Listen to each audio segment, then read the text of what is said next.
what we've researched, this is one of 183. It's her car, so for me, it's all about the motor. Yeah, I'm always a motor guy, and although she doesn't know it, I bumped up the cam in this, and we did a little bit of internal upgrades. But you know, I could have built this car and we could have trailered it to every show, but we built it to drive it. I love driving. The best part of the show is getting here to the show, driving down the road and with the people doing this, you know. Every once in a while, it's like being a kid again, you know. Every time you get one of these, it's like you're 16.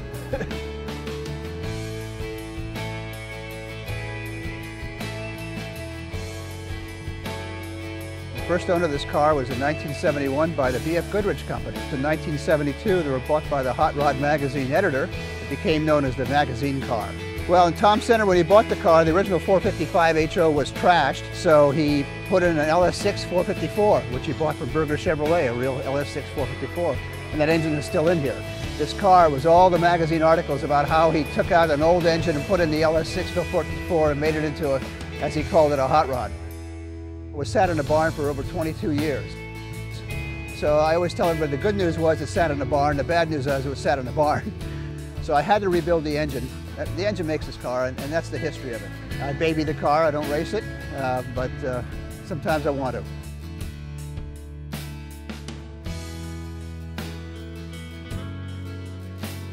So it's just fun coming out and going to the swap meet and looking at all the different cars and giving you ideas for what you might want to put on your car or whatever personalized stuff.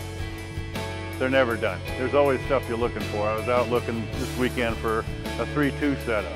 Back of my mind, I'm thinking blower, you know, with maybe cutting a little thing in here for the scoop, the Hillborn scoop coming out. I think they look pretty cool. But, you know, more power than you ever need, but it's a cool look.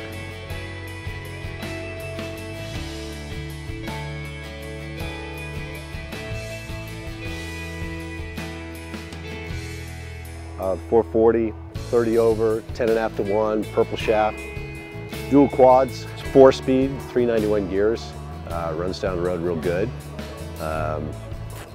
runs down a quarter mile real good, and I can't keep the back end hooked up. The engine is flat out mean and nasty. You hear it run, you know it, you hear it before you see it. No uncertain terms.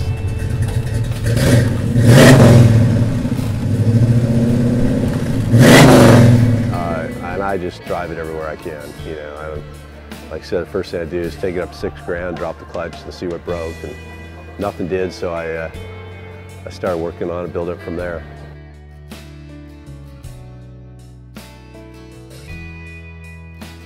So basically changed the whole car. It was a grandma grocery getter, yeah, and then new suspension and handles like a dream and looks twice as good down low. Yeah.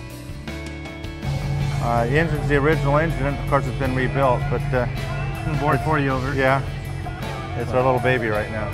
It's our baby motor compared to our other vehicles, but it's driven every day, so keep it nice and simple to run nicely. It's a work in progress. We've got a little small block in the garage we're working on to put in a little 350.